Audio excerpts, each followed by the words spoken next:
And we are back with World Team League 2022 Winter Code S. I hope everyone enjoyed their breaks because there are no breaks on this train, Papi. We are ready to come in. We are ready for the Ducklings.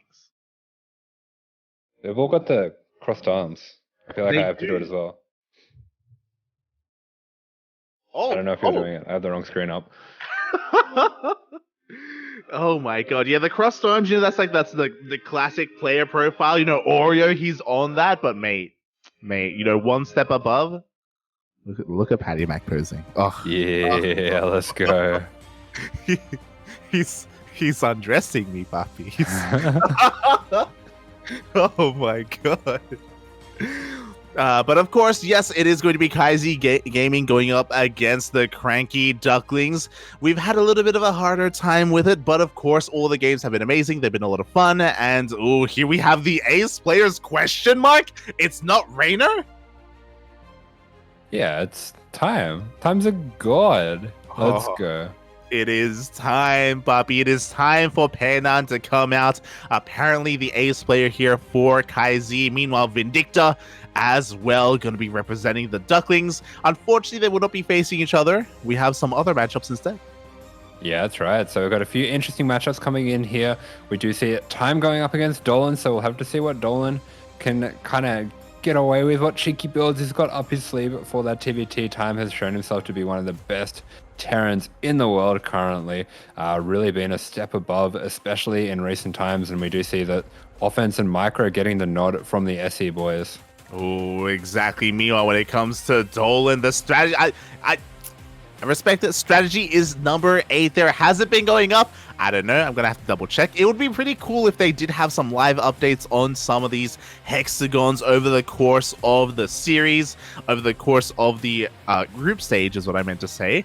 So yeah, even though Dolan, may be a little bit of an underdog here, mate, I believe he can make anything happen. Yeah, 100%. And Time is a player that we do see sometimes cutting a few corners here and there, has been known to play Rax Expand a little bit more often than some other players. And that could get you into trouble if you face a very cheeky opening coming out from Dolan. But just depends if Time knows what kind of player he's up against. That's the thing, right? Like, apparently, according to these statistics, Time, he's a little bit weaker when it comes to the defense. So it is possible that Dolan can catch him off guard. I say possible just because I do know that players, they of course study each other. I'm sure Dolan now has a bit of a reputation, but he hasn't shown off too much of his TVT. It's mainly been TVP. Yeah, Dolan definitely more of a TVP sniper, but has some TVT builds in his pocket as well. Has a few cheeky builds for each matchup that I have been learning off his YouTube here and there, so I should be able to at least point out if I recognize some of them. Yeah, exactly. We'll see if they are coming out here, and we'll see if Time is a subscriber to his YouTube, because here he is in top right-hand corner, representing KaiZi Gaming. Time. And spawning in the bottom left-hand corner for the CranKy Ducklings. Da, da, da, da. It is Dolan.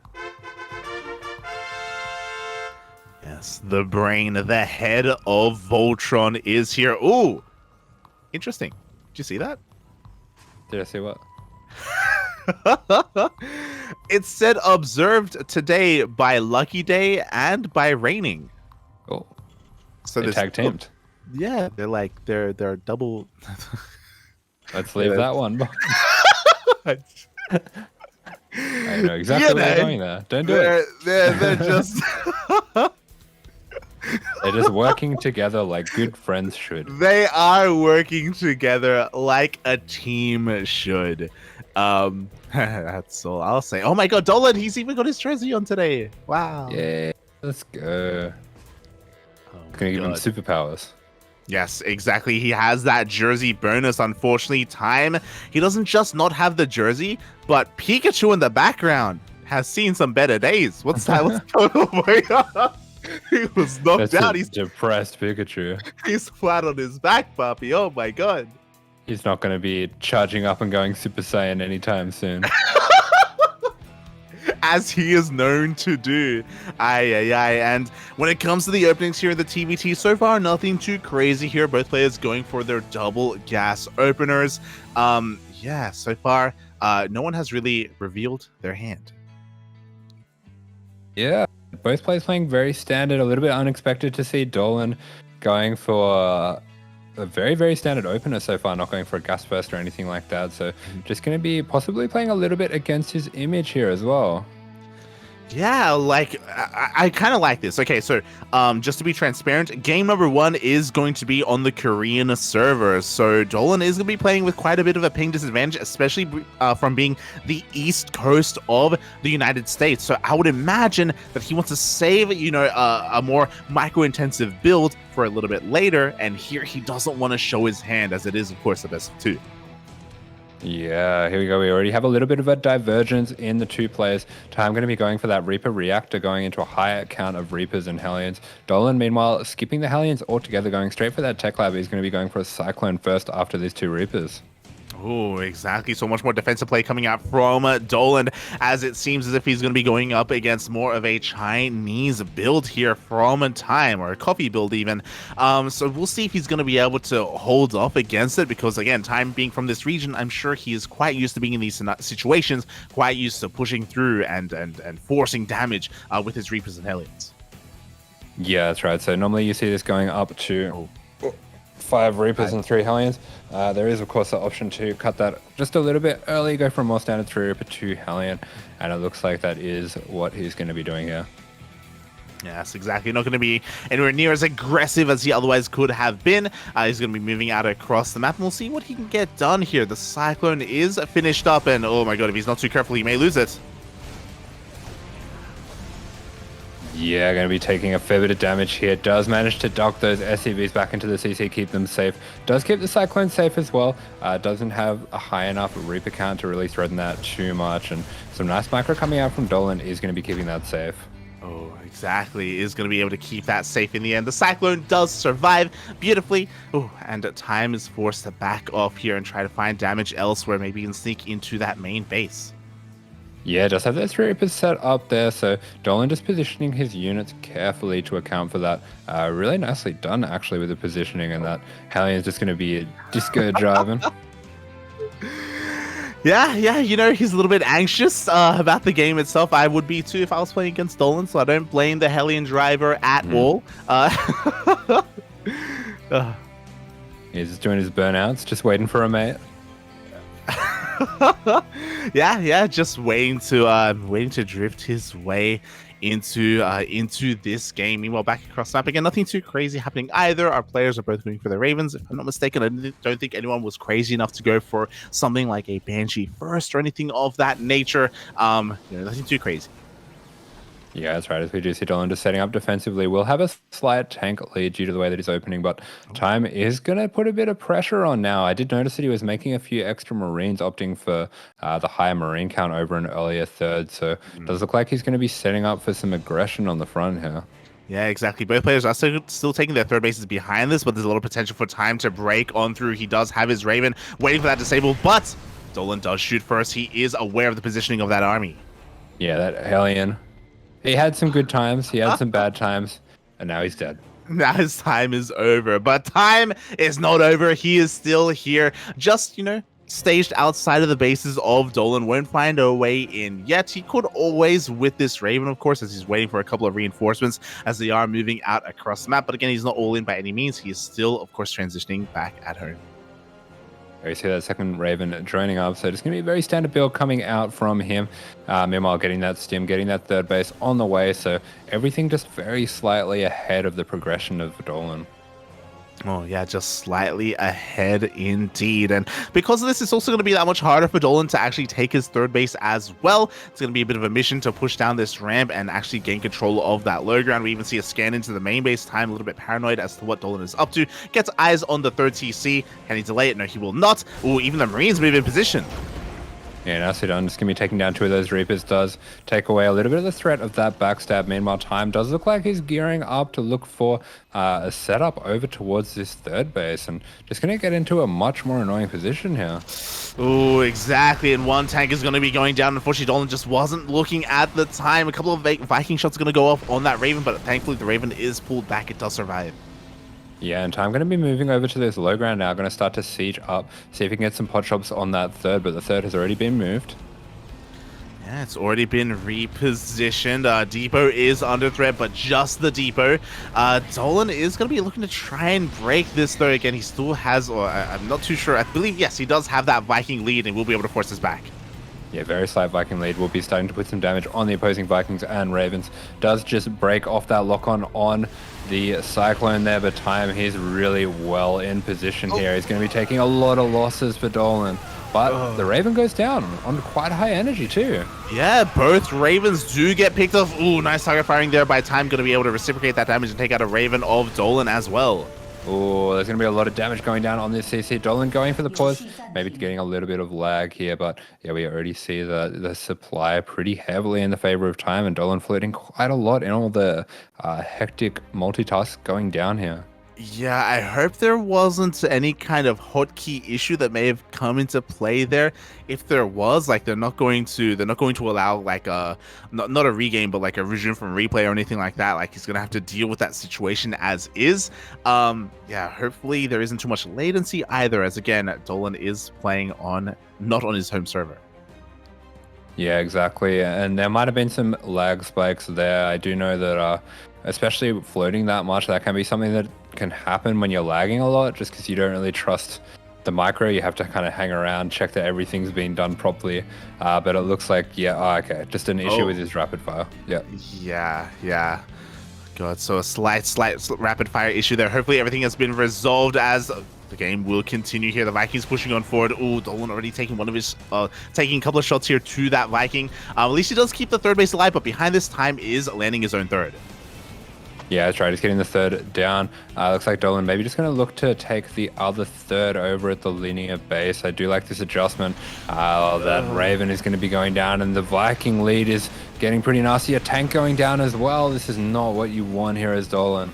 Yeah, exactly. Sometimes this does happen after a pause. You know, your rhythm has been interrupted. Getting back into the swing of things can be a difficult thing to do, and more tank shots are going to be going off. Dolan losing too much. Yeah, Dolan being a little bit adventurous with the siege up there. He did have to find a way to get back into that game, and that was not it. Time getting the first win on the board for KaiZi.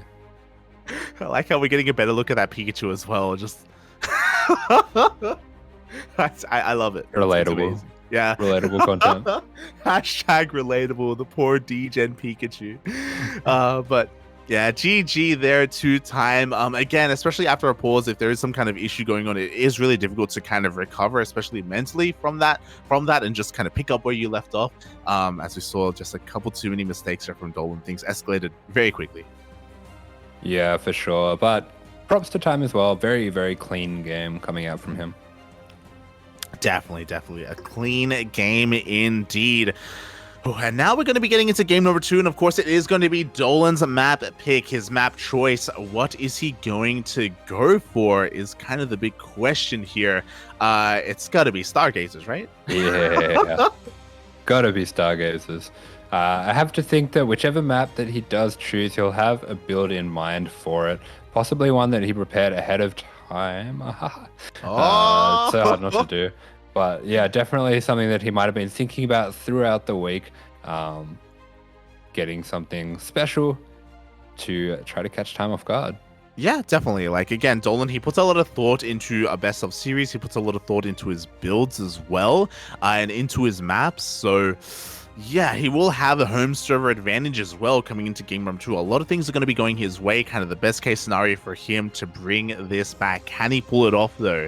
A lot of it is going to come down to that map, whether it's Stargazers, whether it's even Moondance. Like, again, like we bring up Stargazers, but I feel like a lot of that does come down to his TVP and TVP specific builds. I don't know how much that translates to his TVT builds that you're a little bit more familiar with. Mm-hmm. Yeah, considering that he does have the ping advantage, I have to wonder if he's going to go for a Reaper-based build, maybe a 3-Rax Reaper, something like that. That is something that's in his wheelhouse. Could even go for some of these builds that we've been seeing grow in popularity with the 2 Rax Reaper at home.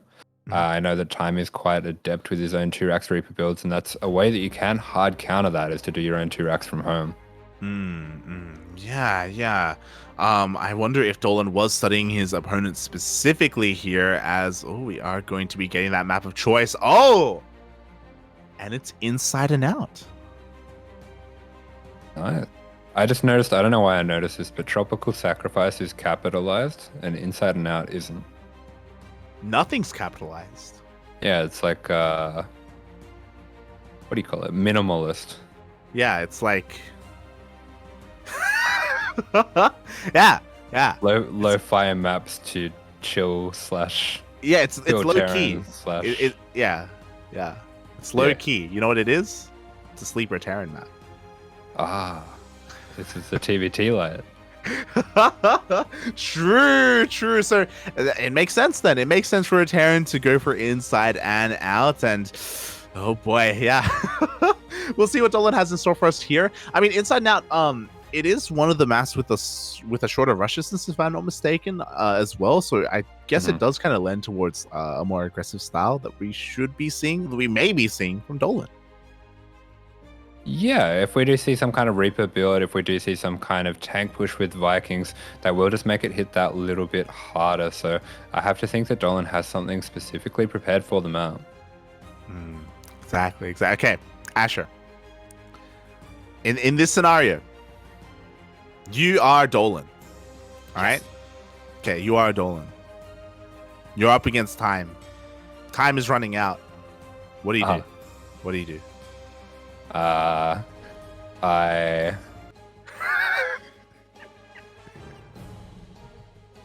typed to him in the chat to try to distract him. And then I 2x Reaper him. Speaking of 2x Reaper, in the top right hand corner we have, representing the CranKy Ducklings, Dolan. Going up against Time, and yeah, so no chat strats coming out yet, but the SCV is out on the map. Yes, it does look like he is gearing up for that 3x Reaper that he is well known for. So we will see everything going down on 15 supply here. Going to be seeing an extra Rax here and then a 3rd Rax here as well. So everything's going to look pretty standard at home. He's going to do a fast wall off just to keep the SCV, the scouting SCV out. And we'll be going for a little bit of a cheeky strat here. Everything's going to look normal when Time goes in for the scout. Yeah, exactly. We do have that first Rax back at home. Meanwhile, I want to give a shout out to Lucky Day, because I don't know if you noticed it, but did you see the swoon, the on those SCV? Yeah, a very light move. Very light move there. I approved. At the same time, I really like this detail coming out from Dolan. He's actually going to send out his scout at the normal time as well. So this is it's pretty wild in terms of economically. This build already puts you so far behind, so it actually will be significant. It probably will delay one of his Reapers at one point, but it does sell the story. Time sees everything completely normal. He sees the wall off as it would normally be. He sees the scout go down at the normal time, and he's going to be throwing down a CC very early. In fact, I think this was a Rax expand. This is best case scenario for Dolan. Rax expand, only a single gas taken here from Time. Everything is coming up. Danger, Dolan. But is it going to be enough? That's the question. You were talking about it yourself. Time has been on fire recently. He is insane. He's a god amongst men. But what is a god in the face of Voltron? Yeah, Time going double Marine to open up as well. He's pretty dead. I don't want to jinx it. I don't want to jinx it in case that the micro doesn't quite work out for Dolan, but this is not a good situation for Time at all. Does get a lot of damage on these first 2 Reapers. Does see that extra Reaper coming out early as well, so I would be expecting to see some bunkers going down for Time pretty soon. Yeah, that's the thing, mate. Don't count your ducks before they hatch, papi. Be very careful with that, as we already see another Reaper taking a lot of hits here. 0 Marines have gone down so far. We do see him, though, taking control of the high ground, forcing these Marines back towards the natural base. But once again, they do focus. Actually, a little bit of a misclick. Yeah, Reaper going down, and that's pretty significant here. It does give time for this Hellion to come out, and Oh, Dolan's going to have to be so careful here with these low health Reapers. Yeah, exactly. A couple too many volleys will spell the end here of these Reapers. The Hellion is now out. The Marine count is insanely high, and pushing up into the main it's just not going to be possible. Wow, yeah, I really was not expecting the Marine count to get up this high this quickly, and suddenly Dolan in a bit of a rough spot, but if the grenades are good, they can do a lot of damage to these Marines. Oh, they really can. Somehow, some way, the Reapers have found their way into the main base so far, microing quite well. Finally, a couple of Marines are going to be going down, but time does force him out. Yeah, Tan doing a fantastic job just spreading his Marines out, exposing as much of them as possible to these Reapers. Meanwhile, we do see a little bit of damage going down on that Hellion that will help him out a lot. Dolan just has to be very careful that he doesn't jump into the base where these units are, but there's a tank coming out for time, and that could spell the end of this. I really like that scan. So many of these Marines are going to be going down, and this is starting to spiral out of control. So many Marines going down already, but the tank is finished. Yeah, the tank is here. The Reapers, they dive on top of the tank. They have to fly within range. Meanwhile, we have the unsiege from said tank. The Reaper count is getting low. Yeah, great grenade going down there, but only 4 Reapers left. They're going to have to be so careful not to go in range. And we also see a Banshee coming down for time, and that Banshee absolutely spells the end of this rush. Things are looking very dicey for Dolan. Yeah, exactly. Dolan is on one base. He was Giga all in with this. He throws down a factory back at home to transition, but it may just be too late. It looks like these Reapers are going to be able to take down these Marines, but they cannot take down the tank, especially not a second tank. Oh, he gets one. Yeah, second tank goes down. Really nice grenades there to finish off that tank, but I hate to say it, he's run out of time. There it is. He's run out of time. GG gets called. Oh, Dolan, things were looking so close. He almost pulled it off. Things were lining up for him, but Time's defense was just too damn good. Yeah, I definitely underestimated how powerful the Marines are in that situation, so I've learned something new today. Oh. But yeah, Time getting the 2-0 win over Dolan. A little bit unfortunate there not to get the win with that build order matchup, but things are not over yet for the CranKy Ducklings.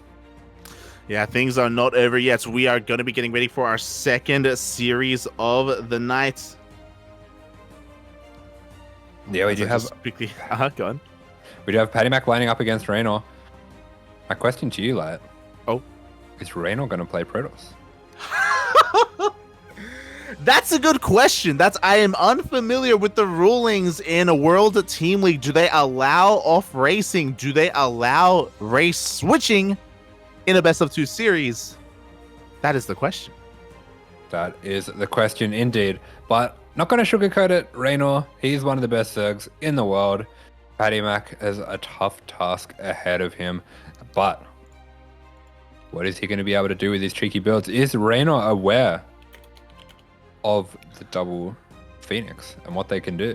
That is the question. Is Reynor aware of what the PattyMac special can do?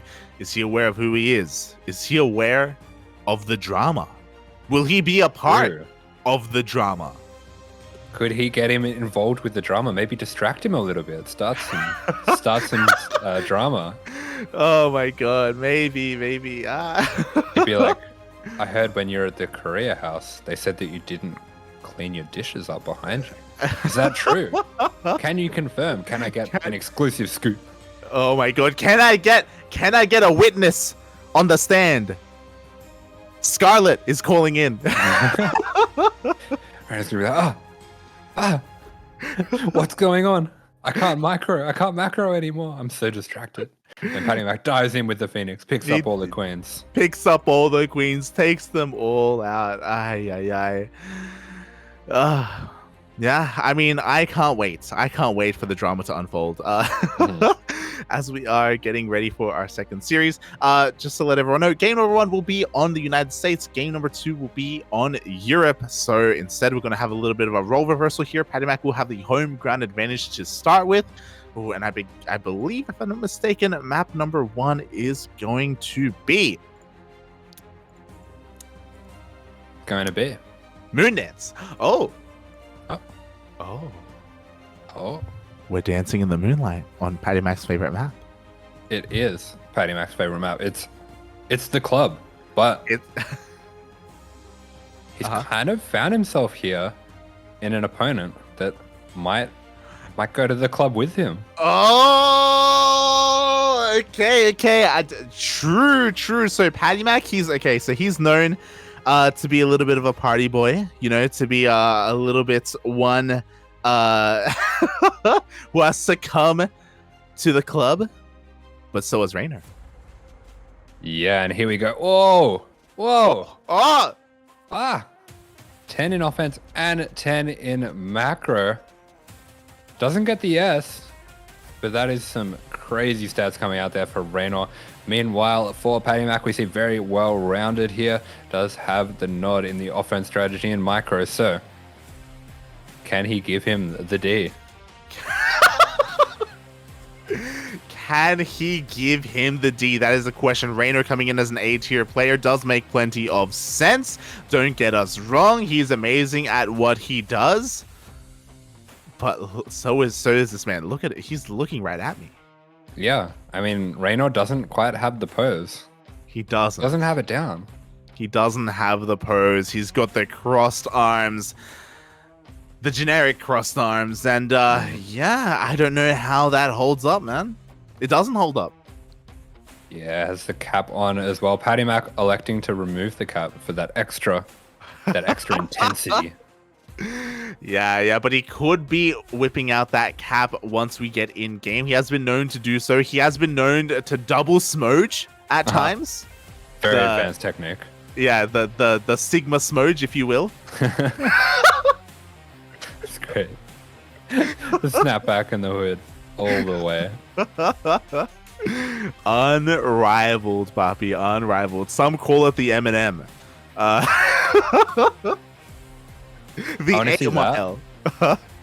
that with the AirPods. Then Then we're going all out, and then headphones over the top of that. Headphones over the beats. Mate, we're gonna go full Tasia. We're gonna have the headphones, and then we're gonna have the sponsored Beats headphones, and then we're gonna have the noise canceling headset on top. On top of the beats. On top of the beats. On top of the beats. Wait, really? That's he did do that one dream hack. He did have a headset on top of a headset. Oh no.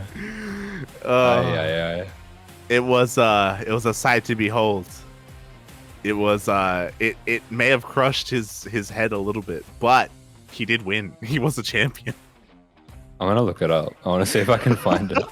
See if you can find Tasia with Kura. Can you back me up? Do you remember that? Do you remember Tasia when he had the double headset? Oh, I can't find a picture of it.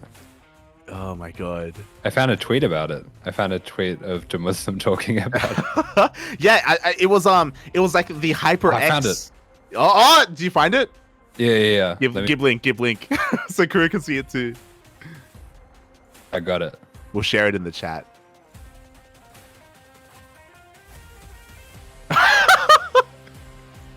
Oh my god.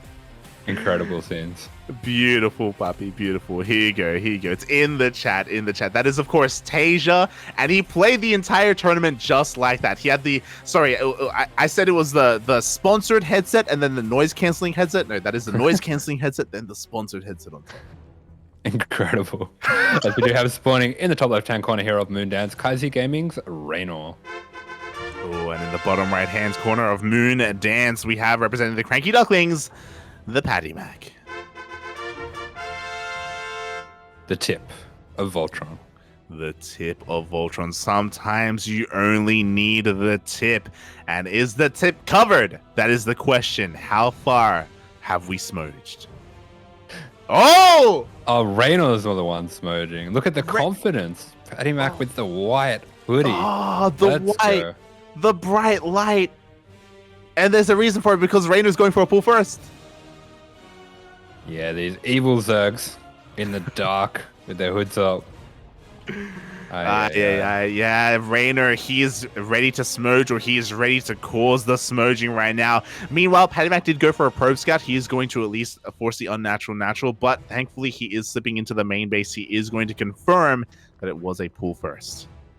Yeah, that's right. We see Reynor just kind of faking out that he's trying to take the hatchery. He's going to be dipping back in. Actually gets that natural hatchery down as well. So everything working out quite nicely for Reynor out of this opening. We do see PattyMac.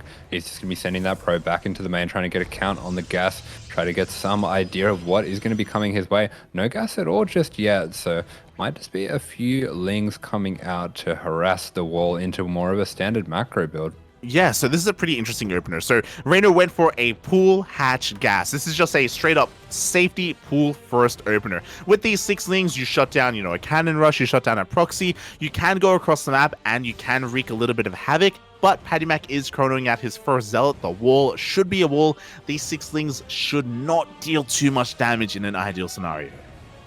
Yeah, absolutely. Is hanging around with that probe just a little bit as well. Is going to be seeing that Reynor putting fully on gas. So that does change a few of his options. Well, a little bit, got to be careful there with the micro that he doesn't leave that wall open. Yeah, exactly. And of course, we do have a second zealot as well. So even though Reynor was trying to chip away at that cyber core, trying to abuse that surface area, with these 2 zealots, again, these lings shouldn't be doing any damage whatsoever. PattyMac is safe. He is sound. He is happy to macro from here.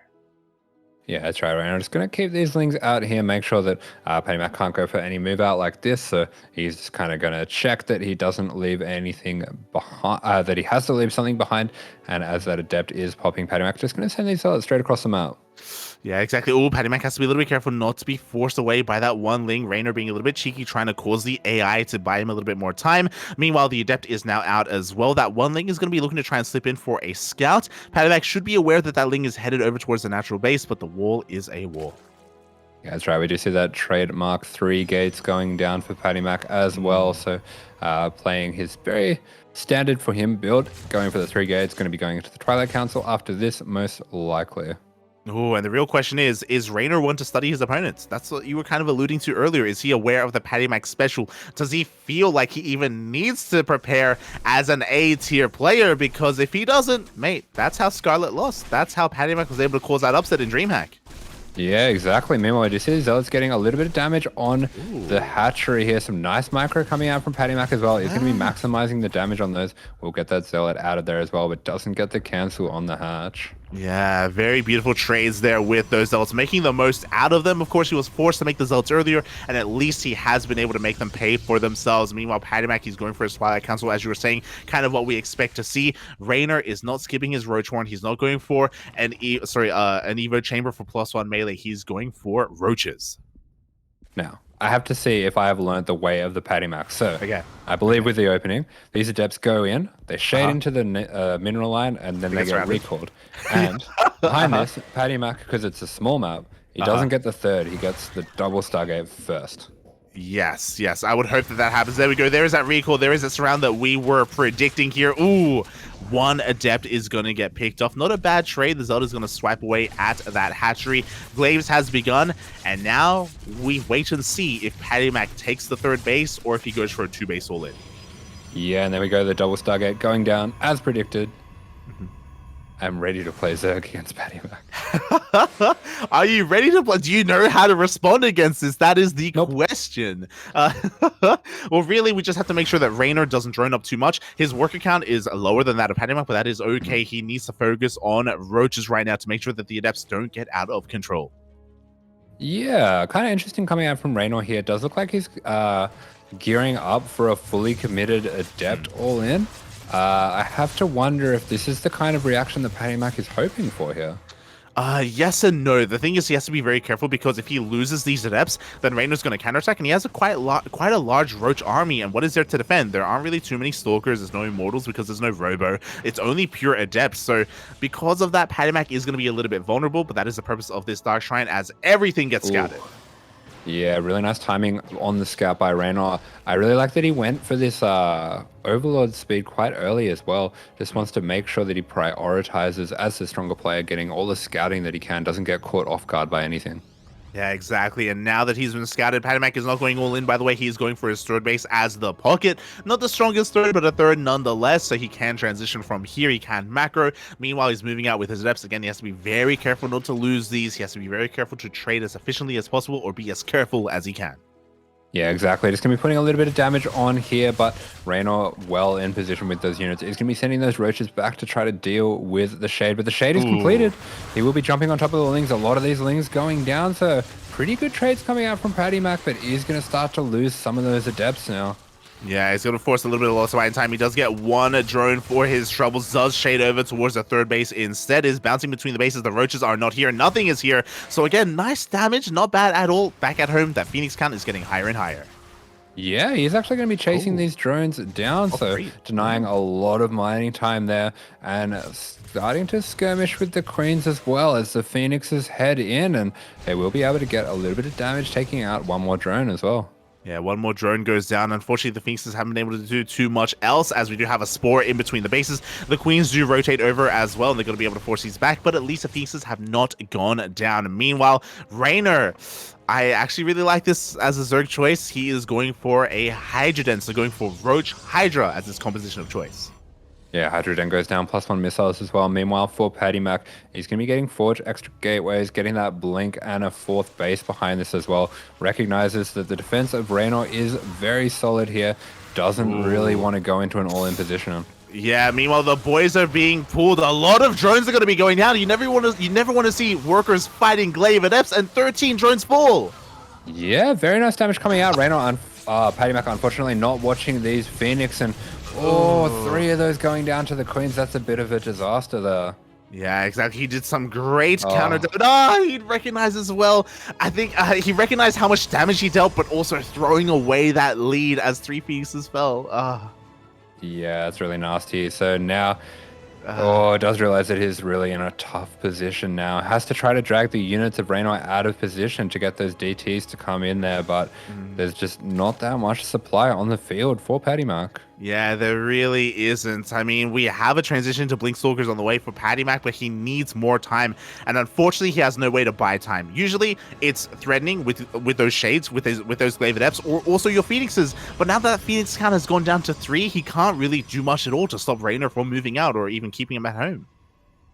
Yeah, and this is one thing that I have to give Reynor props for, something that we see a lot from the top Zergs here. His timing is impeccable on the scouts. He always is in there with an Overlord at the right times for the transitions, and he gets eyes on all these gateways going down. He sees exactly what's happening, and he's going to push right now. Yeah, nice catch though here. The Queens are out of position. They're off creep. 3, 4, 5 Queens are going to go down for free, but the Roach Hydra army is still terrifying. It's still a force to be reckoned with, and PattyMac cannot hold on to this 4th base. 5th base even. Yeah, base gets cancelled quite quickly. A lot of those Phoenix going down as well. So PattyMac just being slightly outpaced here by Reynor. He's going to be getting that recall so that his units don't get cut off. Some nice Blink Micro coming out here, and his units are a little bit cut off. They're being forced to fight. Yeah, a little bit of a misstep there by Reynor. He actually had his Hydras forward, so they were very exposed to very expensive losses here from Reynor. Yeah, and nice Blink Micro coming out from PattyMac, starting to even up the supplies a little bit more, but Reynor just going to be jumping on in there. He's going to be able to take down the shield battery, finds PattyMac in a bit of an awkward position now. Yeah, exactly. We have a Disruptor on the way, but it's looking quite exposed indeed. It could even be focused down here as Reynor. He's making nothing but Lings and nothing but Hydras. He's looking to end the game here and now. Yeah, going for a heavy Ling Hydra timing. The DPS of the Hydras so good against these Stalkers as they were blinking back. But the Disruptor, unfortunately, doesn't get the shots it needs. But wow, look at the supplies now. That was a really good fight for PattyMac, and Reynor might have jumped at the bit a little bit there and thrown away too much army supply. Yeah. Wow, a Queen's going down. That's almost every Queen going down for Reynor. Yeah, fun fact, that Disruptor shot whiffed because there was nothing to kill. The shot went off and it's like, what do I do? Meanwhile, as we were seeing, Reynor, the problem with going Roach Hydra like this is that Hydras are giga expensive, mate. You cannot afford to lose them, because if you do, it's so difficult to rebuild and to send an army out once again. So Reynor is a little bit on the back foot. He is attempting to rebuild his army, but it's going to take time. Wow, and yeah, look at that. The supply is very even between the two players. We see the worker count completely tied up. This is a very well-timed Ling run by coming out from Reynor, though. He's going to be taking a lot of these probes down. A lot of probes are going to be going down. Workers that PattyMac can't really afford to lose right now. Only 9 for the time being. Could have been a lot worse. He's going to be able to clean this up. At the same time, he's taking a 5th base in front of his opponent, and the DT actually gets some damage done. No Spore in the pocket base. Yeah, DT getting a little bit of counter damage, unfortunately not focusing down the drones, and Reynor will be able to find that one, but the attack is geared up at the front now. Ooh. This could be really scary for Reynor to deal with, especially with the disruptors coming in. Yeah, it's all about these Novas, how good the Purification Nova is going to be here. Reynor has to respect that the first Nova goes off, and it will connect, only getting one Hydra. Yeah, but the base goes down, so PattyMac can just back on out of here. Yeah, not a bad fight at all. Reynor is down to only 3 hatcheries. Yeah, wow. PattyMac actually finding himself in a really good spot here, taking the supply lead for the first time now. And Reynor floating quite a lot of gas as well, not really able to spend it, losing so much lava there. He's going into a lurker den now, trying to improve the quality of his army. Yeah, exactly. Can he get into those lair tech lurkers? At the same time, he's going for a massive Ling run by. We do have a wall, but no, the wall is not a wall, and we don't have a shield battery either. Yeah, the wall is not a wall. These Lings are going to be getting into every mineral line, and this is game-ending damage. PattyMac will have to go with what's left of his army right now. Yeah, exactly. Workers are falling left and right. He's going to be forced basically all in at this point. Meanwhile, the main armies are engaging with each other. Please show us what's happening. Ah! Yeah, we do see Reynor just blocking the ramp with the Changelings there. 28 probes going down. Yeah, exactly. And again, recovering from this position is going to be very difficult here for PattyMac. He has to lay siege upon this army. He has to at least take out that hatchery once again from Reynor. The Changelings. Yeah, the Changelings just being so annoying there, and everything just coming out so well timed from Reynor. I think PattyMac, he has to pull the trigger now. He has to consolidate his army and just go for it. But these Ling run-bys, they're keeping him at home. And this is not looking good because Reynor has bought enough time. He just finished 7 Lair Tech Lurkers. Lair Tech Lurkers aren't amazing, but Lurkers defensively on top of a ramp are insane. Yeah, it's going to be very difficult for PattyMac to find his way through, and all Reynor has to do now, considering that he just took out so much of the economy of PattyMac, is just buy himself time. Exactly. There we go. The Lurkers are already waiting on top of that ramp. Oh, they're on hold position too. Oh. That could have been a lot worse. At the same time, another Ling run by the wall. Still not a wall here. PattyMac is crumbling back at home. He's forced all in at this point. He's trying to find a way up this ramp. He checks to see if there's a 5th base. There isn't. Like, again, Reynor doesn't have a lot of hatcheries. He doesn't have a lot of economy, but it's good enough. Yeah, that's right. He will be looking to get an angle there with the disruptors to take out the lurkers, but Reynor just doing too much damage across the map. Things were looking so good for PattyMac there, but man, those Lings just got so much damage to the economy. Yeah, exactly. Meanwhile, 2 Novas go off, 3 Lurkers are going to go down. So honestly, a really great trade there from PattyMac.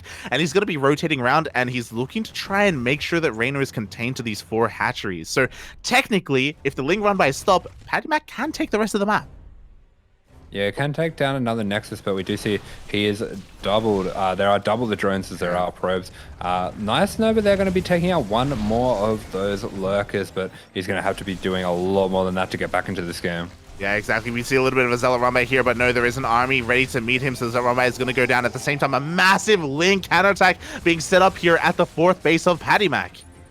Yeah, Reynor has been relentless with this. DTs are in position really well to deal with that though, so just going to be slowly picking away with the disruptors, trying to take out these lurkers as the DTs shoo these Lings away. Yeah, and again, PattyMac needs another Nexus. He's been trying to take that Nexus in the middle of the map for so long, but he just cannot do it. Meanwhile, PattyMac once again just poking, prodding, just rotating around. Reynor, though, he is maxed. 66 drones, that's a big army. Yeah, that's right. We see the Vipers coming in as well. They're going to be so useful against the Disruptors. Starting to get that energy. We see Adrenal. Going to make these Ling run-bys terrifying as if they weren't enough already. Yeah, and once again, the Ling run-by gets into the actual base. It's the tail of this game. Even though PattyMac's army is solid, it is strong, the Lings are going uncontested. GG gets called, and Reynor takes the first game. But it wasn't easy. He was bleeding. No, oh my god, he's gone. Takes down the camera, doesn't want to be seen. But yeah, PattyMac really made him sweat there. Made that a difficult game. Oh yeah, it really did. Yeah, he did a little bit of a wasteful attack there. PattyMac was trading really well with his Blink Stalkers. I think caught Reynor off a little bit off guard. Reynor maybe thinking that the game was over, that the game was going to be a little bit easier, but PattyMac getting him into a really dicey position. Reynor had to pull out the big guns and getting Lings into every base. That wall, unfortunately, not being a wall, was the way that he got that one done. Yeah, exactly. Oh god, that was so close there. Again, the Ling run bys really did end up winning Reynor that game in the end, buying him time. And now we're getting ready for game number 2 instead, and this will be PattyMac's map choice, but we've already used Moondance. It's like, can I just have Moondance again? Can we stay on Moondance, please, Poppy, please? Stay in the club with me. Oh my god. Yeah, alas, as much as we would love to be in the club, we have to go elsewhere. We could gaze at some stars outside in the night. We could, you know, maybe say hello to my little friend in the tropics. Yeah, we haven't said hello to the little friend in a little while. But at the same time, he's going to have to pick something. I think I was about to say, I think he has to pick a smaller map going up against Reynor. Doesn't want to get into a longer game where Reynor's speed, where Reynor's macro can shine through. Yeah, try and nullify that as much as he can. I mean, I think what we've seen, especially after that first game, is that PattyMac beating Reynor is not outside the realm of possibility. Like, as A tier of a player Reynor is, like, mate, he just can't. Sometimes, you know, the A's, they can't handle the D's. Like, it doesn't. PattyMac is built a little bit different, and again, if he was able to tighten a couple things up here and there, like, we can definitely see a win. Mate, Reynor took a look across at that Nexus, saw PattyMac giving him that stare, and he just couldn't help himself. He just had to get on in there and overextended a little bit. But yeah, Waterfall, another map where things are very tight and close quarters, and those counterattacks can be deadly. Oh, yeah. Oh, boy. They can be deadly indeed. Oh boy, so maybe even committing to not just shield batteries but also static defense, maybe a couple of cannons just in case. It's kind of hard to say. Maybe not just that, but also it does come down to map awareness and map vision as well. Being aware, getting eyes on the army and being aware when Lings are split off as well, so he can recognize the need to divert some attention to some of his other bases. It can be a really difficult situation to be in, but I can definitely believe that PattyMac can work on this. Yeah, I'll be a little bit interested as well to see how PattyMac wants to play off that last game. Typically on Waterfall, because it is a smaller map, we see him playing that fast double Stargate style before the third as well. But considering how solid Reynor's response was, I'm kind of interested to see how PattyMac's going to react, if he maybe wants to go all in a little bit earlier or go for the more macro-orientated variation. He's going to have to change things up a little bit if he wants to take down a player like Reynor. Yeah, I'll be honest. I do think I don't want this to be the case, but I do think that PattyMac is going to go for the all-in variant. I do think that he's going to go for the 2-base play. I think this was the map that he did it last time on as well. I could be mistaken. So I think that's probably his plan, but I don't think he needs to. That's the thing. Like, I don't think it's necessary, Poppy. Like, he was doing so well otherwise. At the end of the day, it is going to be PattyMac's choice. Yeah, for sure. And I have to wonder if there's any other cheeky builds that he's got in mind for this map. Maybe even a cannon rush or something like that. Oh my god. Yeah, why not? You know, let's go. Something like that could work very well as well. Oh my god. Yeah, different strategies, different possibilities are available here to PattyMac. Yeah, 100%.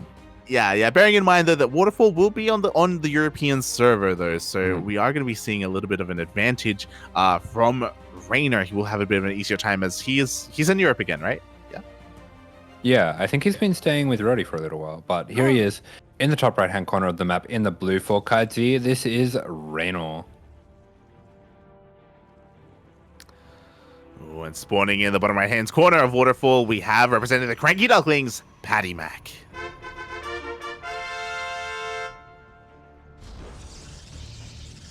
Yes, we do see that gas first, so he's just going to be skipping out on the scout this game.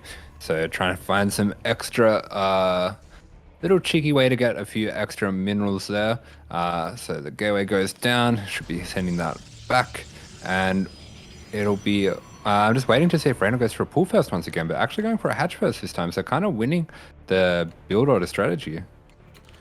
Oh, yeah, interesting here. Reynor not going to be opening up safe the way that he did before, much more standard, but he is going to be able to get that natural as a result. Oh. Yeah, that's right. As we see the adjustment of the hood, we see the TGI, we see the net ease. Oh, yeah, that was the point. He okay. I thought you were saying, like, because Reynor adjusted the hood, he actually showed off his chair a little bit, showing off the TGI Fridays. Yes. Definitely, yeah. Yeah. So Reynor, he knows how to flaunt his sponsors. Unfortunately, we're not seeing the double headset from him, but it has at least one. Not bad. We always have room for improvement. We can we can work on that. We can work on that, Puffy. Aye. That's what separated Tasia from everyone else, mate. Oh my god. So yeah, much more standard opener from our Zurich player. Is there any question in our mind though that PattyMac is going to open up triple gateway again? This is kind of looking like a Stargate opener, actually. He is going up towards that 150 gas, so I'll have to wait to see, but does go for the warp gate earlier, so maybe not. Yeah, we do have the warp gate on the way. Now has that gas, but there is the second gateway being thrown down for PattyMac. Meanwhile, Reynor just going to be taking his third base on time as well, so he's not going to be going for any kind of weird, crazy two-base shenanigans. Yeah, Reynor just playing this one out very standardly, is just going to be looking to comfortably macro on up, considering the forward position of this base. I also think it is possible that he could be playing into roaches this game. Yeah, that would make a lot of sense. I would have to agree with that as well. It would make sense if Reynor were to go for a more roach-heavy composition. It is what Cham did on this map as well, if you recall. Meanwhile, PattyMac, of course, how could we ever doubt him? We have that third gate. Yeah, there we go. The patented PattyMac PVZ build. Should get him to do a YouTube video on it. Oh, only if we sprinkle in some drama. True. Maybe you can call out some of the players that he's beat with it. Yeah, I was thinking the same thing. If you want to beat Reynor to this build. One simple trick. Italian Zergs hate him. Yeah, and then on Twitter he adds Showtime and he adds Max Packs, so they can learn from him. Okay, that would be pretty good. That's some good drama. I like it. Yeah. I do see PattyMac going into a very high gas count, so I have to think that we're going to be seeing that double Stargate being thrown down very soon. Oh yeah, we do see the Adepts are going to be moving out across the map. The Twilight Council is finished up for those glaives, so very, very similar to the previous game, or identical to the previous game. The big difference will be whether or not he goes for a third base, but no, he doesn't. We should be seeing the double Stargate. Yeah, it is. Meanwhile, you see these Adepts coming in are going to be putting a bit of damage on these Queens. Are going to go for that Shade. They're going to finish that Shade. No. Oh, he's going to save the recall this time. Variation. Oh, look at that. He wants I almost said the overcharge. He wants the overcharge for the building. Oh god, never mind. Yeah, we do see the recall. Just a couple of those Adepts going down, but we'll be getting those safely back for that follow-up timing. Meanwhile, very nice scout once again coming out from Reynor, going in at the perfect time to see that double Stargate, but we do see some extra gateways going down for PattyMac. I think he will be going all in on two bases now. Oh, yeah, exactly. The variation is here. We have 5 gates in total from PattyMac. We have those 2 Stargates as well for Phoenix production. He is going to be stuck on 2 bases. He's going to make a mass swelling of Adepts. The big difference is that Reynor doesn't have a Roach Warren. Instead, he's relying on Banelings, which is high risk, high reward. If PattyMac doesn't recognize in time, if he doesn't split up his Adepts, then, the Ling Bane is going to annihilate this. Yeah, the way that Reynor's positioning his units kind of looks like he's trying to trap a Shade. I think he's going to try to jump the banelings right on top of that shade. Oh, exactly. We'll see if he can pull it off here. Oh, no! The shade there does we complete, go. and GG, just like that. Yeah. I appreciate that both players were smiling at the end of that. Yeah, both players having a bit of a laugh about that one. GG, well played. Sorry, PattyMac, unfortunately, he didn't know what he was shading into. It was, of course, a mass swelling of banelings. GG. We didn't get to see the lovely 2-base all-in that we've seen just surprise us before.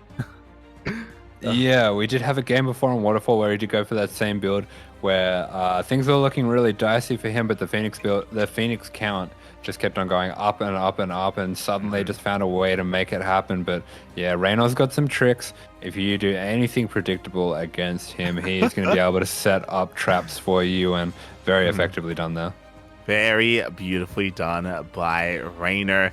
But again, I want to give a special shout out, even though we have 2 O's here so far from our 2 series. Sorry, check out the VODs if you're just tuning in now, because both Dolan and PattyMac, like, there were opportunities there. Like game 1, PattyMac was straight up winning. He was straight up winning that game, and then it slowly slipped away through his fingers. Likewise, Dolan in game 2 against Time, like, he had gone for almost the build order win, but a little bit of slight miscontrol there, maybe nerves, maybe I'll say a little bit of nerves, maybe a little bit anxious, did kind of affect him there, and Time was able to win. So close games, mate, close games.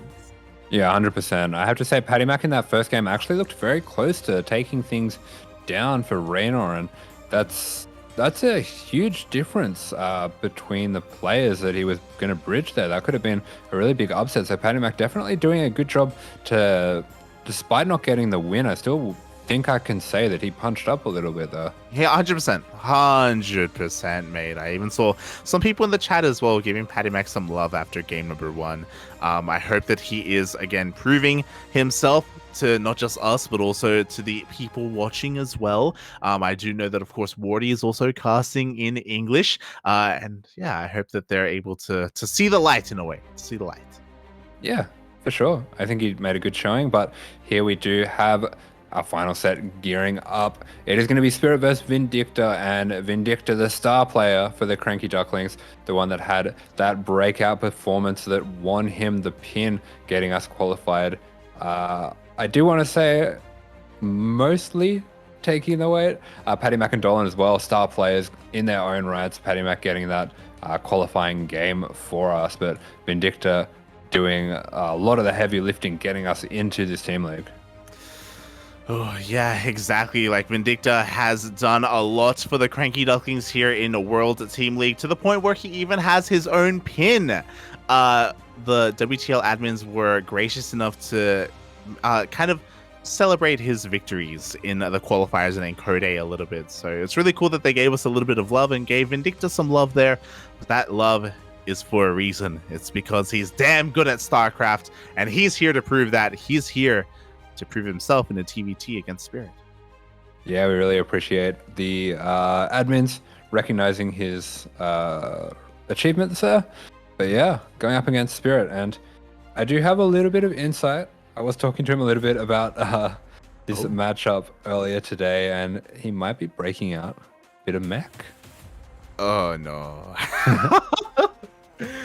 Oh no. Are we gonna get interesting? I have to wonder if Cuckoo was a little bit of a guinea pig, because earlier today, this morning, or actually yesterday morning at 6 a.m. Australian time, Vindicta actually played mech against Cuckoo and won. Wow, there we go. So maybe just warming up there. Also, I don't know if you noticed it, but when they had Spirit, they had like different script for his name. It was kind of ghostly letters. it was like scratched into his jumper. Yeah. Oh my god. So, there's a little bit of flair there. Spirit, is he here with us? Is he going to be enough to take down El Miguelito, Big Migs himself? Game 1. Gonna be on a big map. Gonna be on Cosmic Sapphire. Yeah, we did get the pleasure of casting Spirit yesterday, and he did break out the Protoss. Is he gonna break out the Protoss again? First has Vindicta. has Vindicta been proxy raxing Spirit on stream? Has that been happening? Is Vindicta an arrogant Terran? I would say no. Vindicta, he's very humble for what he is, for how girthy he is as well. You know, he's very respectable to his opponents, I want to say. Maybe I'm gonna say yes. Arrogant Terran. It's okay. We're all a little bit arrogant. I was gonna say, man, he's Terran. You know, it's what like what do you want to say? Yeah, it's true. It is true. Smooch.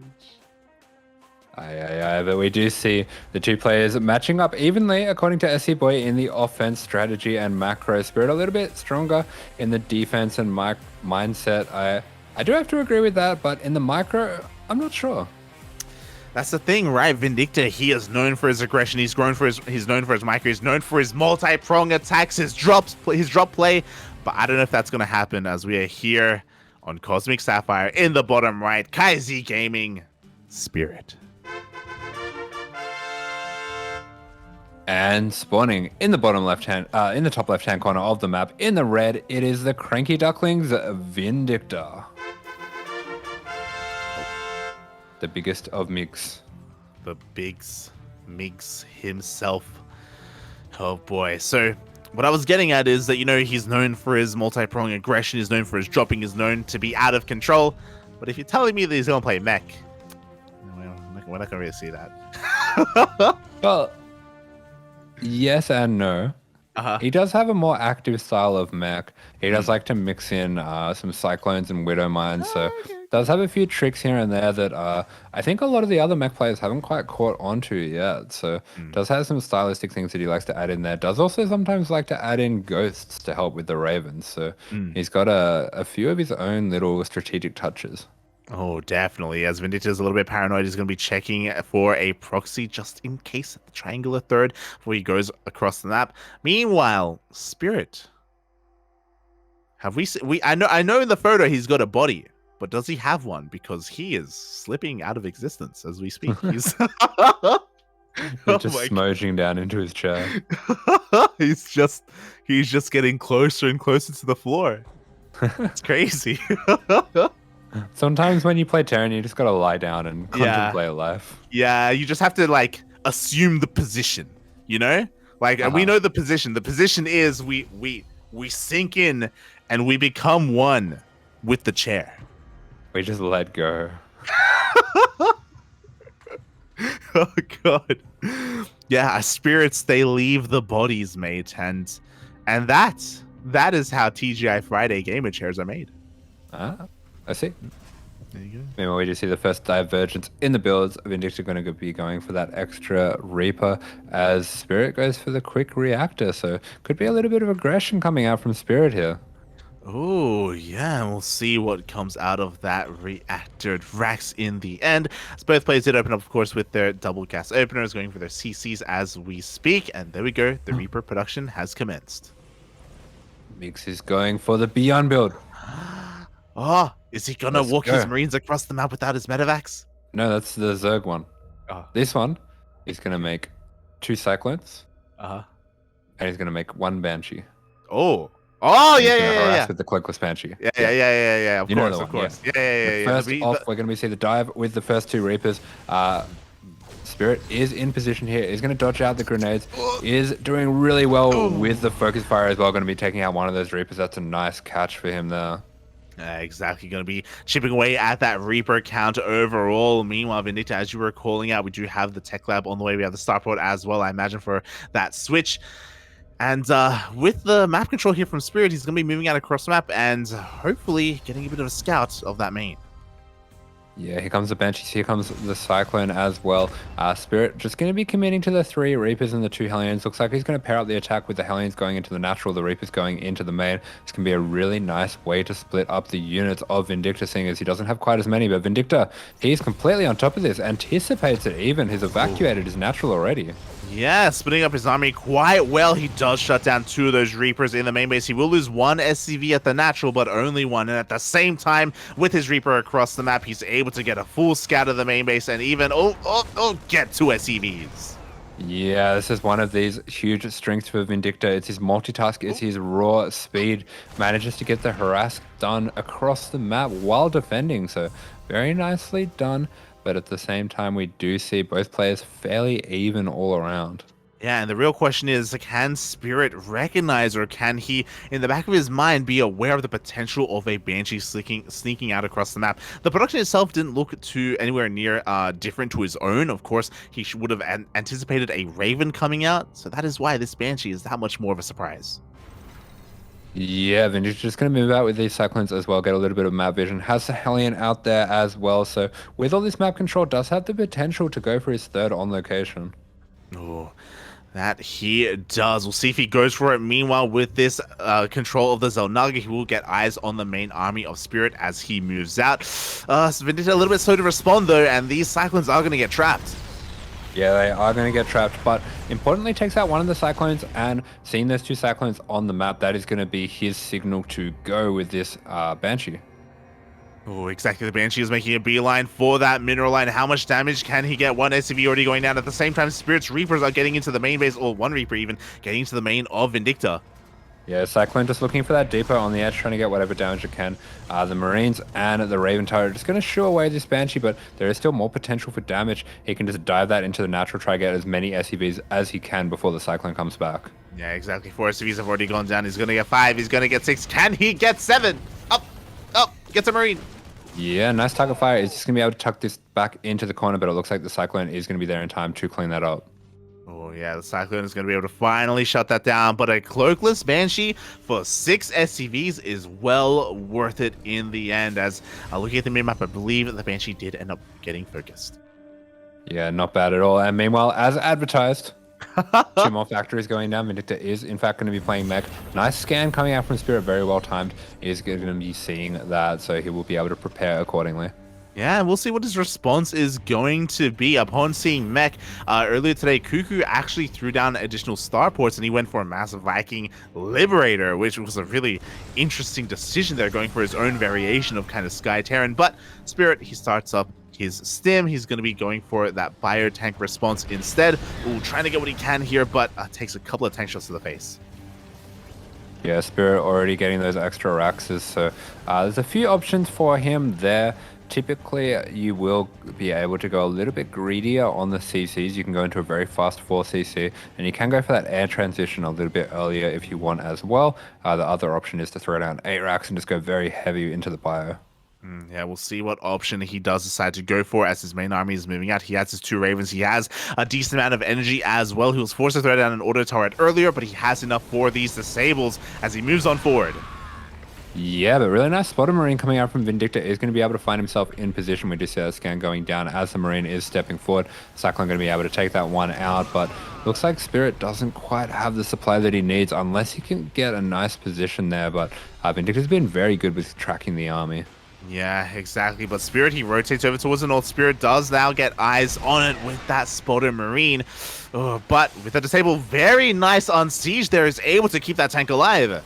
Yeah, well timed there by Vindicta, but unfortunately, I was going to say that Spirit got the position there, but going to be taking down one of those tanks. The turrets are committed. Vindicta is going to be pulling SCVs, needs to unsiege those tanks and go for it, but very nice disables. Is going to be getting the cleanup right now. Yeah, he's going to get the cleanup, but at what cost? Because boys were being pulled. 18 workers are going to go down. Vindicta not that far behind in the worker count, and at least he does keep his tank count quite healthy.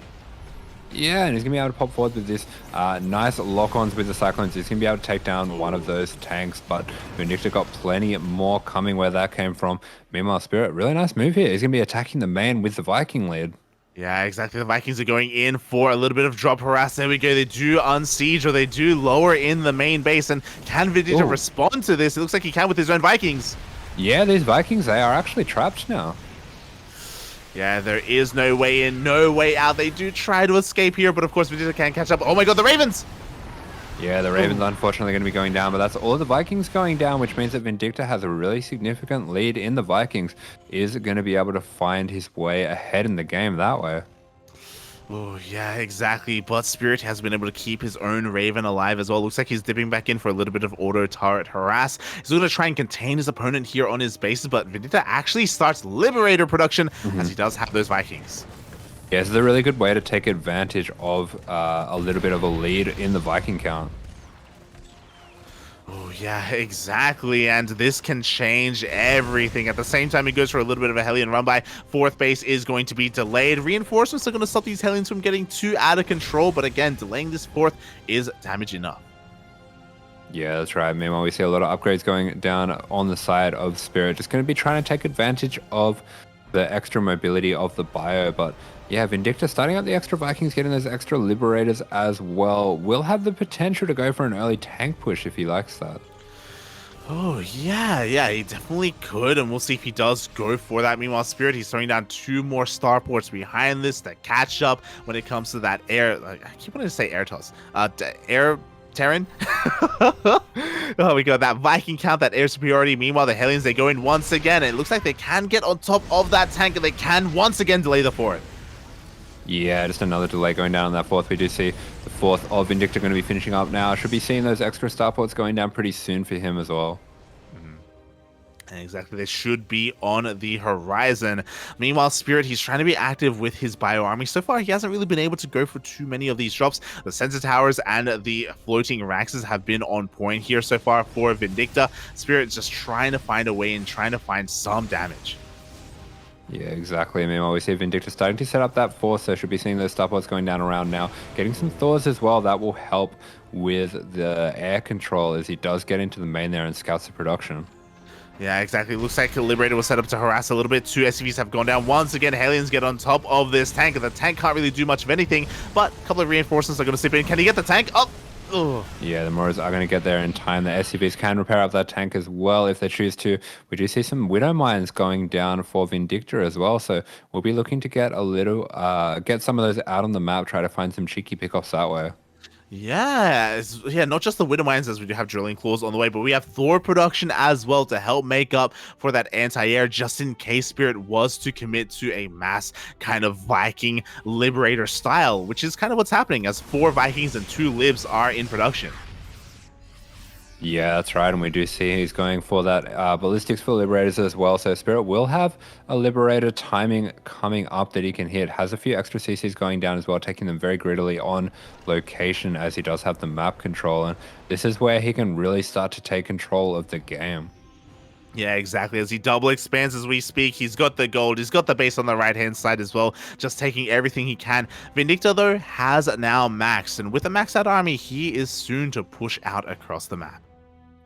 Yeah, I have to think that the way that the Spirit's positioning his army, he's looking to deny a 5th being taken, and if he sees Vindicta push out across the map, he can start to go for a base trade as well.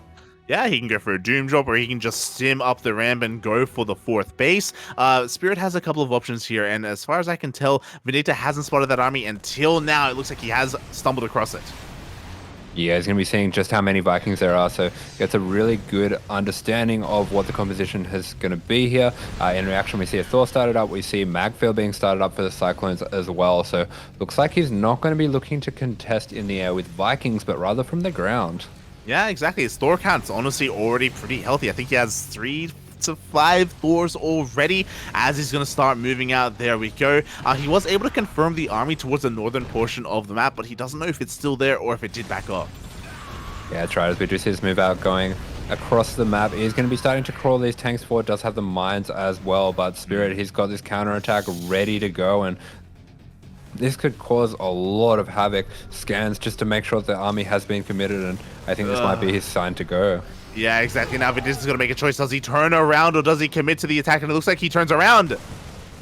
Yeah, that CC is going to be going down so fast. Meanwhile, we do have the Vikings coming out. They're going to be able to start to take down these medevacs, and that does take a lot of the mobility out for Spirit, but Spirit just going to be sending it straight into the main base.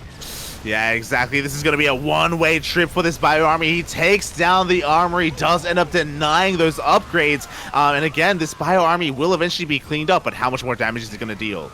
Yeah, evaporating that Thor. He's going to be taking out all of these Vikings as well, so that takes out any possibility of an air advantage through Vikings. Takes out the tech lab that's researching as well for the mag field. Oh, is it just going to finish it? Finishes. Nicely done there.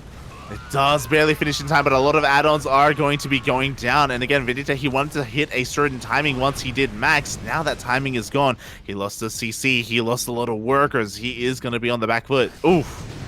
Yeah, you see some nice mine hits coming out. Are going to be putting some damage onto those Liberators. But Spirit is finding his timing here. Is finding so much momentum. We see 5 Liberators coming out at a time. And if the Thor count isn't high enough for Vindicta, this can get really dicey for him. Oh, God. Yeah, it really can. How many Thors do we have available? We still have a lot of Thors. Don't get us wrong. We do have a couple more Vikings on the way. Oh, God. But is it going to be enough as the Liberators are being cleaned up, harassing these fresh bases? Oh, Vindicta actually going for a counterattack. Yeah, nice move here. Just going to be splitting off a few of those tanks to start to put some harass down on Spirit. Does have the mine there as well. It's going to help. But, oh, this is so many Liberators to deal with. Yeah, so many liberation zones just bullying away the ground army of Vindicta. He has to respect this. He's being zoned away from his fresh bases. And with this, his economy, he's going to be starved out. Yeah, that's right. He's losing that base. Meanwhile, Spirit just expanding everywhere. And Vindicta is in such a difficult spot now. Yeah, exactly. The CC is going to be hunted down by those Vikings as well. We do see Vindicta trying to expand towards the northern part of the map. But again, he is cut off from that location. Do we have enough anti-air? Again, 3 more Thors on the way. Yeah, Liberators just going to fully commit. They're taking out every single Thor, and this timing has worked out so well for Spirit. GG is called, and very nicely handled by Spirit there. I'm telling you, he's getting lower. But GG gets called. Spirit does take the first game. Honestly, that one swift move where he was waiting for the army to push out. He was so patient with his bio army towards the top portion of the map. He was waiting for that moment. And then when he swept in, God, he dealt so much damage. He bought so much time. He traded so incredibly efficiently. Yeah, it's textbook play coming out there from Spirit, getting so much damage before going into that big lib transition. That is exactly how you want to play against a mech there. And he just looked like he knew exactly what he wanted to do for the entire game there. Yeah, he really did. And oh boy, if there was a map to whip out mech on, it would have been Cosmic Sapphire. Does Vindicta want to commit to the mech style, or does he have something else in store for us, as it is going to be his map choice? Yeah, Vindicta with the map pick, if he would like to, can go for a bit of a smaller map, break out a little bit more of a cheeky strategy, maybe hunk it down on a map like Inside and Out that doesn't have as many bases. That can be a good way to kind of make the game a little bit closer. But yeah, here we go. His map pick is going to be Data Sea. Oh, Data Under the Sea. Okay, interesting. Do you think that this means that Vindicta, he's not necessarily going to want to go for that mech style again? He's going to play mech again. This map's really good for mech. God damn it. Ah! This map's way better than Cosmic Sapphire for mech. Fair enough. So, yeah, it is going to be Data Under the Sea. Mech, of course, mate. It's beautiful, it's amazing, it's big, it's girthy. When done by Vindicta. Oh god. You love it, puppy. I have to love it. I have to love my boy. I have to love my son, okay? Despite his flaws, I have to appreciate him. I don't want another Starduck, okay? Oh boy, as we're going to see, Vindicta is going to be able to adjust himself in this game. Meanwhile, I did just notice Spirit with a 68 and a C. I don't know about that. I think he's a bit better than that, to be honest. Yeah, I agree. Like, Spirit, he's literally one of the best Terran players in Europe right now. Like, he could very easily go up to a B. But again, it's one of those things where we're looking at WTL performance, I guess. Like, I don't know. Yeah. One of these days, we need to look behind the scenes. We need to figure out where they get these numbers from. Yeah, we need the PattyMac investigative journalism. He needs to go undercover. He has to somehow sneak behind and get the scoop. Get the scoop on those stats. I mean, he's learning Chinese as well. True. For this reason. This is it. Yeah, this is why. Yeah. Correct. Yeah.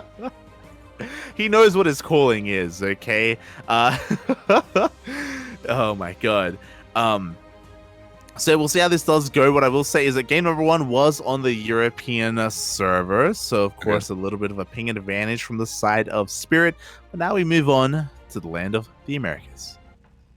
And here we are spawning in the top right-hand corner for KaiZi Gaming. It is the Polish Terran Spirit. Oh, and in the bottom left-hand corner, representing the CranKy Ducklings, the American Terran Vindicta. Yeah, so considering that the last game was on Europe as well, that could have been feeding into the choice to go for mech. So that kind of makes me think that we might be a little bit more, there might be a little bit more possible that we see bio here. Yeah, you know, I let me believe. let me cope, Poppy. Let me cope. Oh god, as of course we are getting into the swing of things here. No SCVs out on the map. There's going to be no proxy shenanigans whatsoever. More respectable play. Oh. Yeah, Vindicta actually going to be going for a Rax expand here. So this is a strategy that's become pretty unusual actually in TVT. It's not something that we see very often at all. Just going to be going for that single gas into the expand and assuming the role of the defender. So it's going to be up to Spirit to try to find an advantage once he scouts this. Yeah, can Vindicta get away with this economic opener? That is the question, as the two SCVs do pass each other. They do pass the Sebastians in the middle of the map as well. And Spirit, when he does get across the map, he will finally get eyes on this and recognize what Vindicta has been up to. Yeah, that's right. But meanwhile, the main concern for Vindicta when going for this build is a proxy 2-Rax Reaper. So already getting a little bit fortunate with the build matchup there. So he's going to be happy to see what he sees. Just checking those gases as well. Sees exactly what's going on for Spirit. So up to Spirit to find a response here. Typically, I think the most classical response here is to go for a tank drop, but he might have his own way of dealing with it. Yeah, we'll see if he has his own kind of twist to things here. Or maybe he may not try to punish it at all. We'll see. Oh, God. As Spirit, of course, did with that SV scout, did confirm the CC timing as well. He's fully aware of what is going on. If you yourself were in the shoes of Spirit, would you go for the tank drop? Yeah, I always tank drop. But the other thing you can do is you can just go for a really fast third. And we'll see what the option is going to be here for Spirit. Meanwhile, Vindicta is getting ready at home. He's throwing down his bunker, just being safe and sound. Spirit going for a 1-1-1. No add-ons yet in sight. Yeah, I think he might be looking to just skip all his units and go for a fast third. It's kind of strange to not see him getting a Hellion here. Yeah, interesting choice. There we go. The first Hellion is going to be on the way now, alongside his Reapers. But yeah, I'm curious as to where all this goes. I guess. Oh, this starport's way faster. Yeah, so I think he will be going for a fast medevac. Yeah, so Hellion drop, right? Yeah, could just be a drop of the Reapers and Hellions. This is, as I was saying, a lot faster than you normally go for that starport with this Reactor Reaper build. Okay, so that is going to be his way to punish the economy of Vindicta. We'll see if Vindicta can get a read on this, or at least be in position to deal with this, as he is going to be actually going for his own Viking as well, which will help deal with that medevac. Yeah, there are a few extra steps that you could take for safety when going through this Rax expand if you don't want to be more gambly. One of those is to get a single Viking before you go into Ravens or anything like that, and that's going to help him out a lot against the medevac. Oh, yeah. The Viking will be out in time. Meanwhile, Spirit's moving out across the map. The medevac not too far behind this army. Going to be meeting up with his forces and elevatoring into the main base. Vindicta doesn't quite have vision of this yet, but he does have an army waiting on that cliff face. Yeah, I'm kind of interested to see whether Vindicta has his tank set up in the main, because that will be really helpful for him. Ooh. Yeah, exactly. Meanwhile, it looks like one Reaper is going to go down immediately here. The tank is set up in the main. One tank volley going to go off on those Reapers. Very quick to pull back those SCVs. Yeah, that's right. And Spirit, he's going to have to pick up those Hellions and try to get them out of here. A little bit of indecision, and one of those going down in the medevac. Nice pick off there, and that other Hellion is going to be trapped. Yeah, exactly. Hellion is trapped. He's going to be able to, I guess, get maybe a volley up. Does he get it? He gets one SCV for his trouble. So best case scenario, at the same time, the Reapers, they just YOLO into the natural. Yeah, nice repositioning of the units there for Vindicta. He's going to be able to take down a couple of these Reapers, but not before losing 5 SCVs overall. Considering the opening where he went for the Rax expand, though, that doesn't matter too much, and now Vindicta finds himself with a small lead. Yeah, exactly. You know, he's got his army lead. He was able to kill the the medevac. Bear that in mind. And now with the map control, Vindicta's going to be pushing out across the map. Yeah, Vindicta's just going to be chasing down a few of these units. Does break the lock-on of the Cyclone, so keeps his Raven safe that way. He's going to be landing the Vicon as well, so getting a lot of damage down on this Cyclone. Oh my god, the micro was insane there from Vindicta, just utilizing the most out of what few units he can on that Cyclone. It will barely manage to escape with a slither of health. At the same time, across the map, in comes that auto-turret harass. Yeah, we see that scan going down for Vindicta is going to see that there's no army waiting for him there. There's no tank siege there, so he can get this position up here, and it's going to be very annoying. I think both of those building Raxes are in range. Oh, yeah, they are in range. One of them is going to be denied already. Viking, a bit of an overextension there from Vindicta. Will end up losing his Viking as he does push away those units. Meanwhile, across the map, the auto turrets, they get even more damage. Yeah, auto turret being really annoying here, but does mean that Raven's not going to have the energy for a disable or anything like that. Cyclone does get a lock on the Raven, but it goes down to the tanks. Wow, nicely done. They're almost baiting that Cyclone in range of those tanks. Meanwhile, this Rax could go down. Question, does the add-on need the Rax for Sim to finish, or will it just keep going? Yeah, it does. No, Okay. it needs the Rax. Oh, beautifully done. The Rax goes down. Stim is denied. Yeah, and this factory actually in a lot of trouble. Wow. So Spirit, he's going to have to pull the trigger on the defense here pretty soon. Oh my god. Meanwhile, the Raven does go down. Nicely done by Spirit, getting those Vikings out when he did. Now there is no high ground vision. Now Vindicta is forced to back off.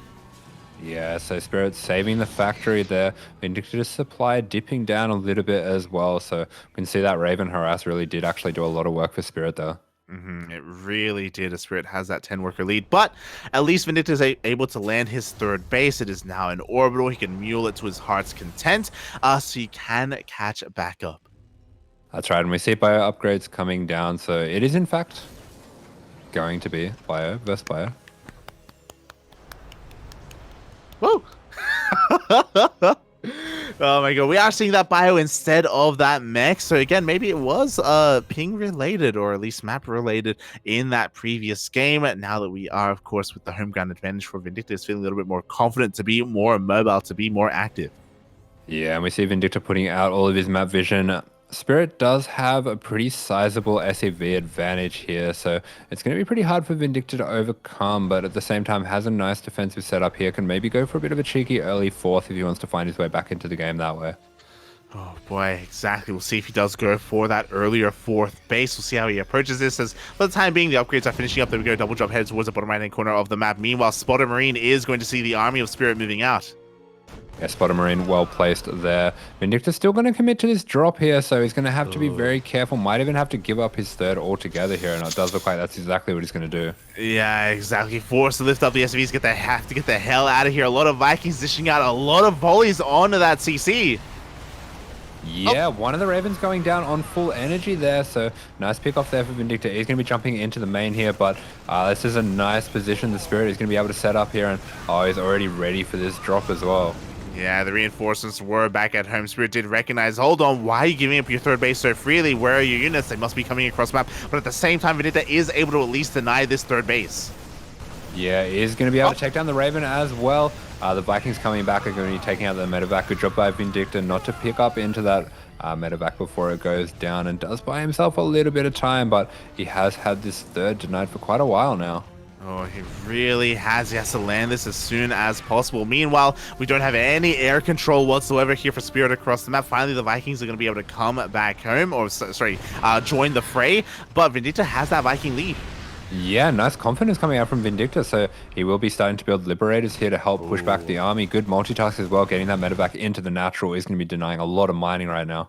Yeah, a lot of mining going to be going down, forced to pick up, but you know what? The drop is still alive. Meanwhile, Vindicta's going to have to slowly edge closer. We have a scan. Spirit making sure that he's able to deny this third base as long as possible as he lands his own. Yeah, it looks like Spirit also thinking that he's ahead here. Both players going to be going for the Liberators as these tanks start to reposition.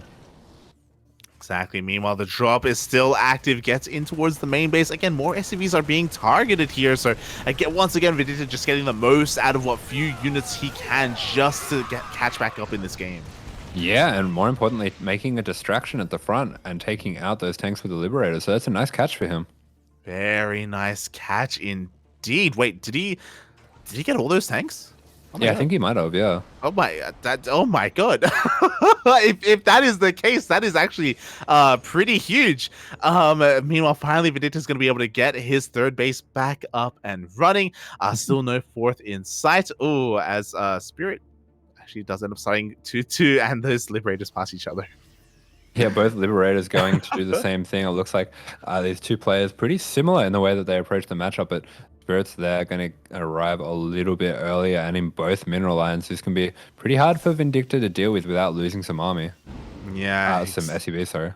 Yeah, exactly. We'll see how fast he's going to be able to react to this. Meanwhile, Vindicta does end up sieging. Oh, but the Vikings are here to deal with said Liberator. Vindicta, his own Vikings are at his natural as Liberators of Spirit are coming in. Yeah, so that main Liberator just going to hang out there, going to wait for a bit of a chaotic moment before they go in. Yeah, wait for that opportune moment. Meanwhile, we have now a little bit of a lull in the action. Vindicta going to be going, oh my god, for a bit of a doom drop. Yeah, gearing out for a massive doom drop. This is one of the ways that Vindicta likes to get back into games. I've seen him do a lot of this on his stream.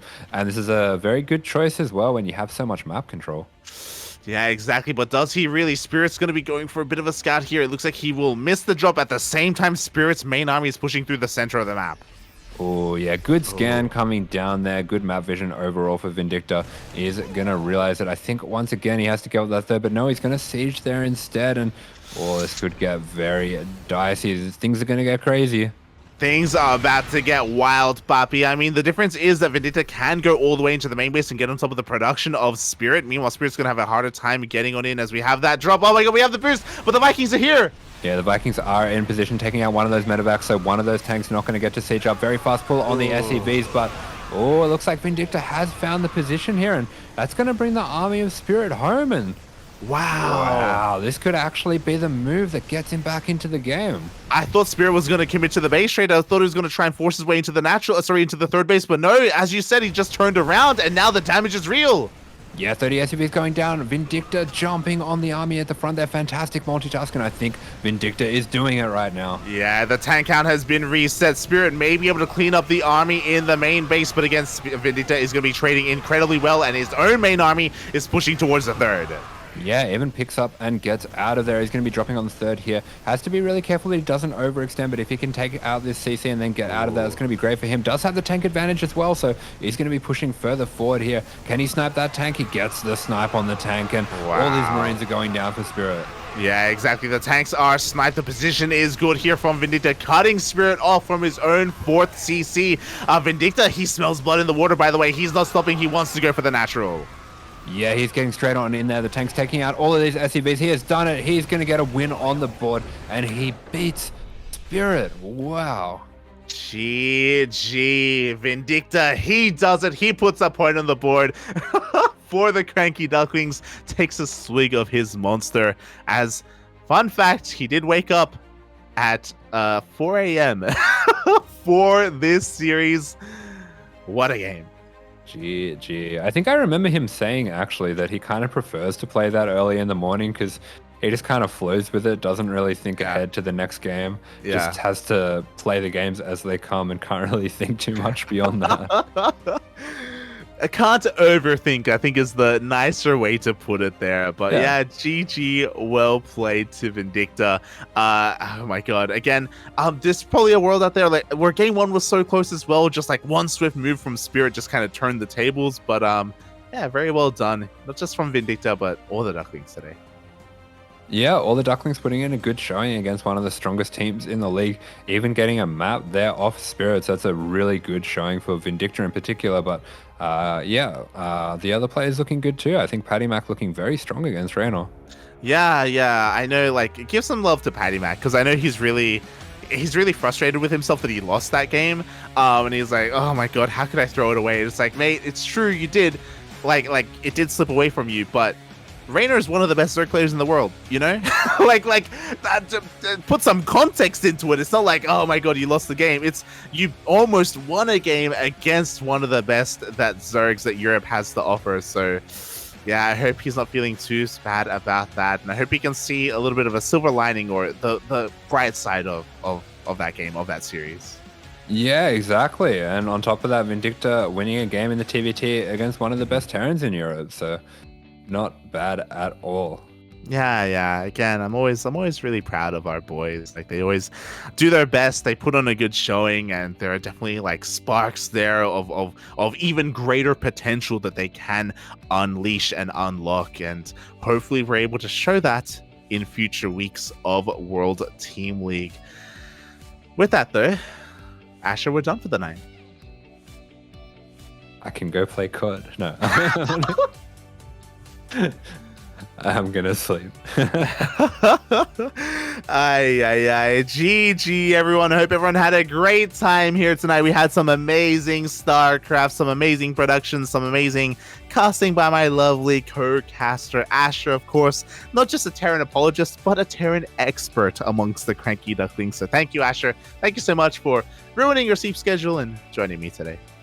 Always glad to join in, as we do have the this is like the I know. I can't take it seriously with the music. It's kind of like the end credits, like when school's out and it's like looking towards the summer, and it's like Light went on to follow his dreams and become a chef, and it's like Vindicta never really got over his fear of disruptors, but he managed to win some big TVTs. Vindicta set aside his differences with Reynor, and they both went to the club together, and they were never seen again. And if you go to the club in Ibiza, maybe even now, you can see PattyMac dancing along. Dancing in the moonlight. Oh my god. Also, I didn't mention him, but special shout out to Dolan as well. Like, we were talking about game 2 against Time. He looked so good there. Again, strategically, methodically, when it came to his mindset, like, he had the right build order in mind, just, you know, failing a little bit in the execution, but like, that is something that can be worked on. And I know Dolan was really smooch as well after that game, but like, again, so close. Yeah, it was such small things. He got that first tank, he killed it like just as that second tank came out. I have to think if he didn't lose that one Reaper right at the start of the rush, that could have been the difference.